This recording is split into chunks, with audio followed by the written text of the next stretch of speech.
Bonjour Madoulien, bonjour Madoulienne. Vous savez ce qu'il vous reste à faire après avoir regardé cette vidéo? Abonnez-vous.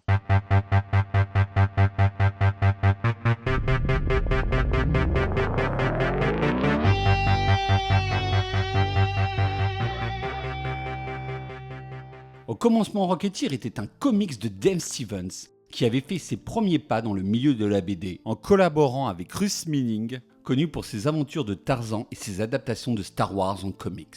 En 1981, Stevens est contacté par Bill et Steve Shanes qui tiennent une boutique de BD à San Diego et qui venaient de lancer leur magazine Pacific Comics. Les frères Shanes ont alors besoin en urgence d'une nouvelle série car leur dessinateur Mac Grell n'avait pas fourni le nombre suffisant de pages.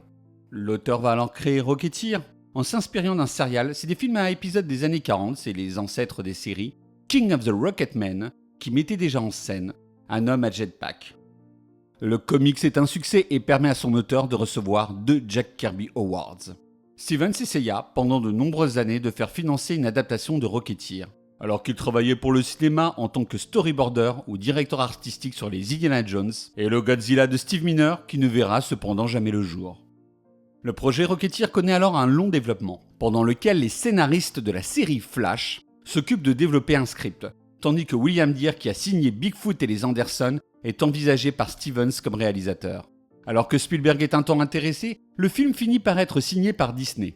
C'est alors que l'auteur du comics original connaît des désaccords avec Eisner, alors directeur de la firme aux grandes oreilles, ainsi qu'avec le metteur en scène William Deere. La situation va finir par s'arranger quand Joe Johnston est nommé réalisateur. Il faut dire que Stevens le connaissait pour l'avoir rencontré quand celui-ci s'occupait d'effets spéciaux et créait des designs emblématiques comme celui de Boba Fett pour George Lucas. La relation de travail entre l'ancien technicien aux effets spéciaux et le dessinateur se passe relativement bien. Avec un budget plus que conséquent, le projet est lancé. Stevens sera même présent sur le tournage, s'assurant que le visuel du film soit d'une grande fidélité aux comics. Malheureusement, ce long métrage sera un échec. Le projet d'une trilogie Rocketeer, alors envisagé par Disney, tombe à l'eau. Rocketeer s'appuie tout d'abord sur un excellent casting. On retrouve ainsi Timothy Dalton qui venait d'interpréter Bond dans le trop sous-estimé Permis de tuer et qui s'avère excellent dans le rôle d'une sorte d'Errol Flynn aux sympathies nazies. Son personnage est en effet inspiré de l'immortel Robin des Bois de Michael Curtis, qui fut en son temps soupçonné d'amitié avec le Troisième Reich, avant d'être lavé de tout soupçon.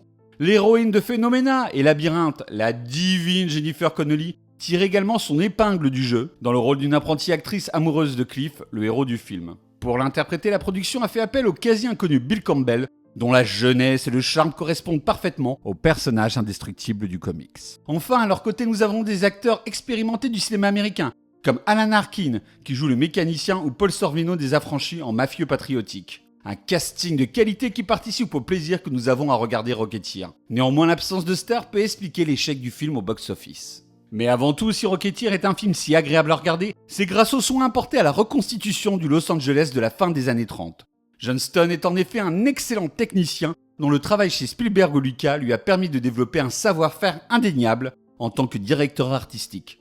Que ce soit le domicile de Timothy Dalton ou la cafétéria qui prend la forme d'un adorable bulldog, il n'y a jamais une faute de goût de la part d'un réalisateur dont j'apprécie la mise en scène classique. Gestion de l'espace parfaite, découpage précis, mouvement d'appareil soigné, il n'y a pas d'esbrouffe dans ces plans parfaitement construits qui n'ont par moments rien à envier au tableau de Hooper. Le seul petit reproche que l'on pourrait faire à l'esthétique du film, ce sont ses effets spéciaux. Malgré un budget conséquent et l'aide des équipes de Lucas, les incrustations pendant les phases de vol de notre héros en jetpack ont particulièrement vieilli. Cependant, le script manque parfois d'ampleur et témoigne de la carrière télévisuelle de ces scénaristes qui ont signé la série Flash ou The Sentinel. Le film s'englue ainsi dans une exposition bien trop longue, il faudra presque 1 heure pour que le héros devienne le Rocketeer.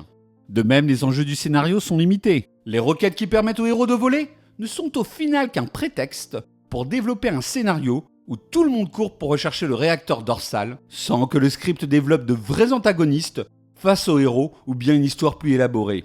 Rocketeer était donc doté d'un fort potentiel, avec son héros de comics, naviguant dans un Los Angeles où la menace nazie rôde en cachette. De plus, on peut sincèrement regretter que Disney ait édulcoré le matériel original en ne reprenant qu'1 ou 2 scènes clés du comics de Stevens, tout en évinçant les éléments les plus violents ou la dimension charnelle de celui-ci.